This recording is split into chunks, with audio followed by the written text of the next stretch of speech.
know, we are supposed to get daily servings of our fruits and veggies. But for those of you in New York, I recommend sticking to vegetables, because those of you in NYC have been given rotten apples, worm-infested and all. What has happened in that city shows just how bad the rest of the country will soon be. Let's talk about it next. I'm Katie Petrick, and this is Healthy Republic. In a ranking of states in the Union, New York sucks. What number ranking that equates to? Who cares? Just know that the rest of the nation suffers because of the stupidity that comes from that state, specifically New York City, a city once known as the Big Apple. Now the priorities of those in charge are just rotten. When we say, with the help of our First Lady, that we are going to examine every part of this city, every institution, every agency, to identify the institutional racism and tear it down. Yeah. We are saying Black Lives Matter in New York City and Black Lives Matter in the United States of America.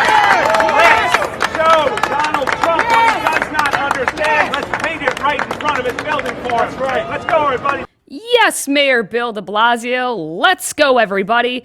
Because painting the words Black Lives Matter on a city street in front of Trump Tower on Fifth Avenue really sticks it to the president, you know? It's so productive of de Blasio because he believes he'll find exactly what he's been searching for.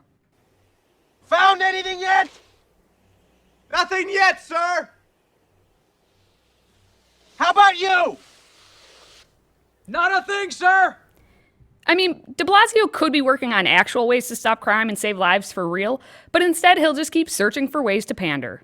Does painting a street seem like it's accomplishing anything? Did he find the answer to racism? We ain't found shit. And you won't find anything. The so-called mural was partially painted over because if they can paint on the street, why can't someone paint over it?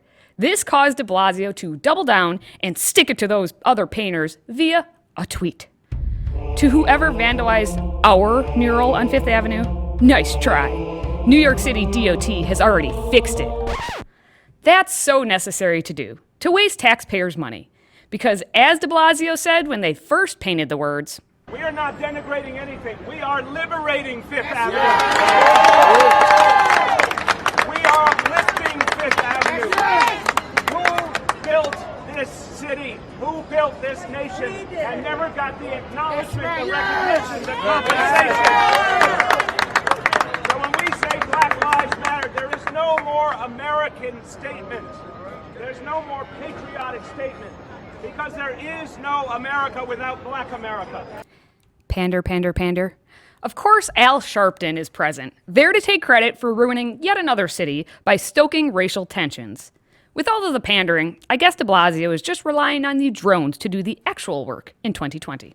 The anti-COVID-19 Volunteer Drone Task Force. Please maintain a social distance of at least 6 feet. Again, please maintain social distancing.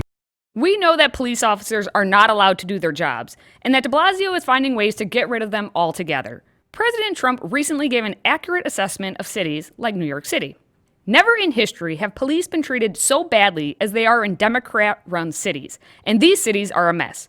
Police must take a stronger stand with the radical left politicians that are treating them so badly and so disrespectfully. This clearly makes Trump racist. If you care about the crime rate and police department's ability to protect the citizens of a city, you so clearly hate black people, and only black people. Because only white people are racist, and all white people are racist. That then means that the leftist politicians get to blame you for everything, while everything minorities do is justified, especially when crime rates are going up. Right, Alexandria Ocasio-Cortez? Well, let's think about it. Do we think this has to do with the fact that there's record unemployment in the United States right now? The fact that people are at a level of economic desperation that we have not seen since the Great Recession? Maybe this has to do with the fact that people aren't paying their rent and are scared to pay their rent. And so they go out and they need to feed their child and they don't have money. So you maybe have to, they're put in a position where they feel like they either need to shoplift some bread or go hungry that night. She's gone from suck to blow. What? Blow hard, to be exact. It's what she does. You see, what's happening is AOC just wants to follow her mentor, the ever-Marxist comrade Bernie Sanders, in having those bread lines formed, where everyone will be together. Those lines will be organized, united, equal. The what? The what? And the what? Exactly. Listen, we don't need the police. AOC has it covered with the goodness of strangers. First and foremost, I don't have police protection. I never have. I don't have a personal detail or anything like that. And my community looks out for me. That same community, on the same day that AOC justified the crime happening in the city, had a 1-year-old baby boy killed after gunfire from an apparent shootout in front of a playground in Brooklyn. That same night in New York City, 2 other boys were injured by gunshots. Everybody talk about Black Lives Matter. What about baby lives? What about teenager lives? Like, you took an innocent child from a mother and a father, as well as the grandparents. And it's not just the politicians who are this awful and not really caring about actual people. Really, if you live in New York City, you know. I knew it. I'm surrounded by assholes. Yo, if you feel like Dark Helmet, then you are not alone. You probably feel like Tom Rockledge, a member of the New York City District 2 Community Education Council. He was blasted, and I mean blasted, during an online council meeting simply for holding his friend's baby on his lap.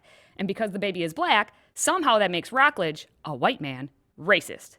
Watch and cringe. It hurts people when they see a white man bouncing a brown baby on their lap and they don't know the context. That is harmful. And I'm not trying to be a martyr. I'm trying to illustrate to you that you think you think I'm a social justice warrior and you think I'm being patronizing and I'm getting pressure for not being enough of an advocate. And I take that to heart and that hurts me. And I have to learn to make how to be a better white person. She be crazy, but she's not done. And we should apologize when we offend people of color, when they get upset, when they say this is a harmful space, when they log out of a meeting immediately because they see white people exhibiting their power over people of color. That power over a baby.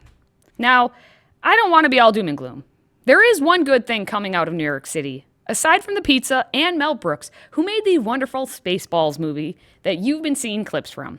Barry Weiss, a New York Times opinion writer, just gave it her all in a resignation letter for the ages.